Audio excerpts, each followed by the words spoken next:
نحمده ونصلی علی رسولہ الکریم اما بعد۔ غزوہ احد کا ذکر چل رہا ہے۔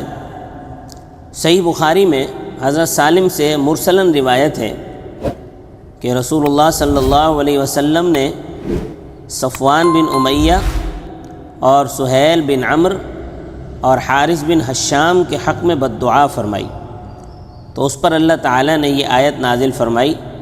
لیس لک من الامر شیء او یتوب علیہم او یعذبہم فانہم ظالمون۔ اس امر میں آپ کو کوئی اختیار نہیں یہاں تک کہ خدا مہربانی فرمائے یا ان کو توبہ کی توفیق دے یا ان کو عذاب دے، کیونکہ وہ بڑے ظالم ہیں۔ حافظ عسقلانی فرماتے ہیں کہ یہ تینوں صفوان بن امیہ، سہیل بن عمرو اور حارث بن حشام یہ فتح مکہ میں مشرف باسلام ہوئے، اور غالباً اسی وجہ سے حق تعالی نے ان کے حق میں بد دعا کرنے سے منع کیا اور یہ آیت شریفہ نازل ہوئی۔ حضرت عبداللہ بن مسعود رضی اللہ تعالیٰ عنہ فرماتے ہیں، گویا رسول اللہ صلی اللہ علیہ وسلم میری نظروں کے سامنے ہیں، پیشانی مبارک سے خون پونچھتے جاتے ہیں اور یہ فرماتے جاتے ہیں، رب اغفر لقومی فإنہم لا يعلمون، اے میرے پروردگار میری قوم کی مغفرت فرما، وہ جانتے نہیں ہیں۔ بمقتضائے شفقت و رافت فإنہم لا يعلمون فرمایا، یعنی جانتے نہیں، بے خبر ہیں، یہ نہیں فرمایا فإنہم لیجہلون یعنی یہ جاہل ہیں۔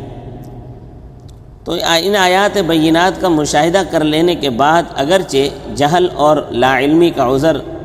نہیں ہو سکتا، لیکن رحمت عالم اور رأفت مجسم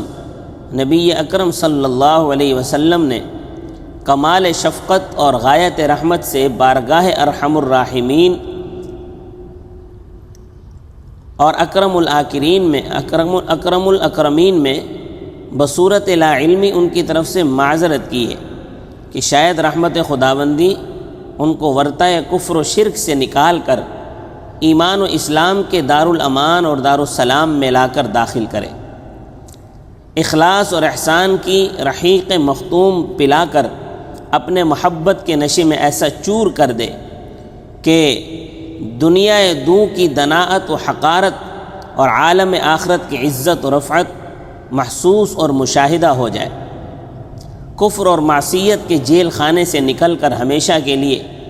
ایمان و اسلام، اخلاص و احسان کے حرم آمن میں آ کر مقیم ہو جائیں کہ پھر ابد الآباد تک کبھی اس سے خارج نہ ہو۔ تو جب تک کافر کا خاتمہ کفر پر نہ ہو جائے اس وقت تک کافر کے لیے دعائے مغفرت کرنا بایمانہ درست ہے کہ حق تعالی اس کو کفر اور شرک سے توبہ اور ایمان کی ہدایت دے تاکہ وہ خداوند ذوالجلال کے عفو و مغفرت کا مورد اور محل بن سکے۔ ہاں، جب کسی کا خاتمہ کفر اور شرک پر ہو جائے تب اس کے لیے دعائے مغفرت جائز نہیں ہے، جیسا کہ اللہ تبارک و تعالی نے فرمایا ہے، ما کان للنبی والذین آمنوا ان یستغفروا للمشرکین ولو کانوا اولی قربى من بعد ما تبین لهم انہم اصحاب الجحیم۔ پیغمبر کے لیے اور اہل ایمان کے لیے یہ روا نہیں کہ مشرکین کے لیے دعائے مغفرت کریں،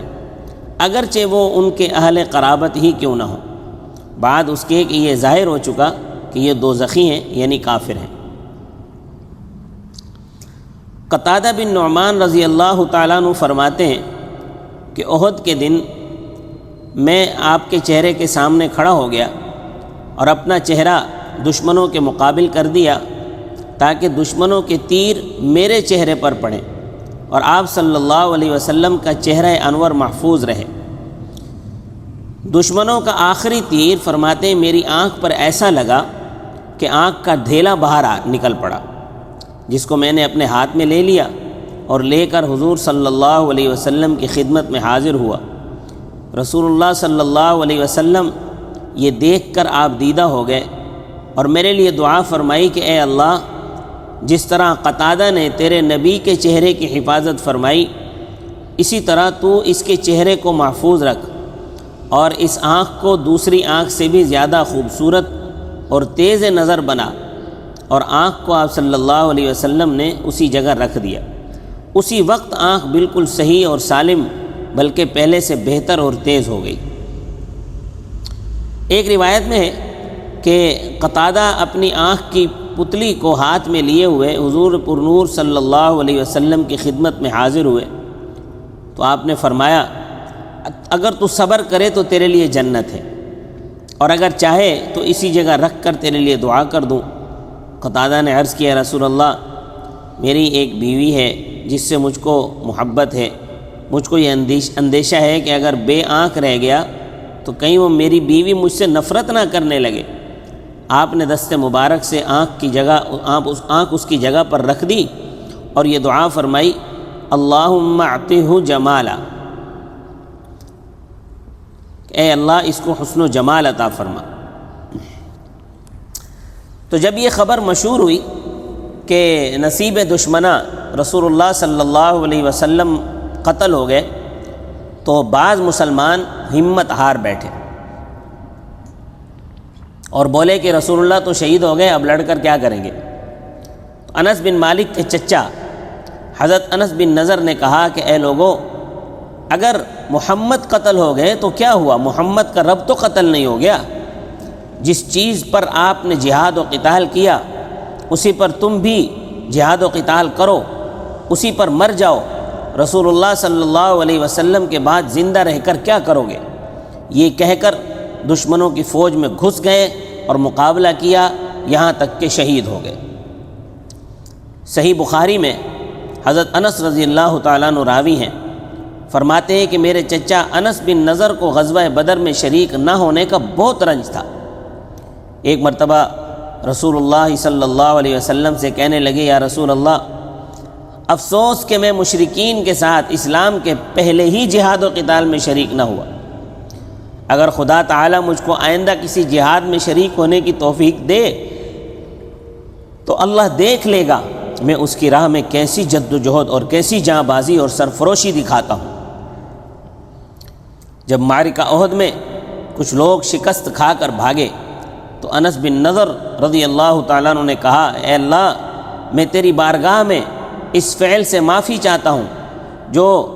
ان مسلمانوں نے کیا، جو میدان سے ذرا پیچھے ہٹے، اور اس سے بری اور بیزار ہوں کہ جو مشرکین نے کیا اور تلوار لے کر آگے بڑھے۔ سامنے سے سعد بن معاذ رضی اللہ عنہ آگے، ان کو دیکھ کر انس بن نضر نے کہا کہ اے سعد، کہاں جا رہے ہو؟ تحقیق میں تو احد کے نیچے جنت کی خوشبو سونگھ رہا ہوں۔ یہ الفاظ کتاب المغازی کی روایت میں ہیں، اور کتاب الجہاد کی روایت میں دوسرے الفاظ اس میں ہے، یا سعد بن معاذ الجنت ورب النظرانی اجد ریحہا دون احد، اے سعد یہ ہے جنت، قسم ہے نظر کے پروردگار کی، تحقیق میں جنت کی خوشبو احد کے نیچے پا رہا ہوں۔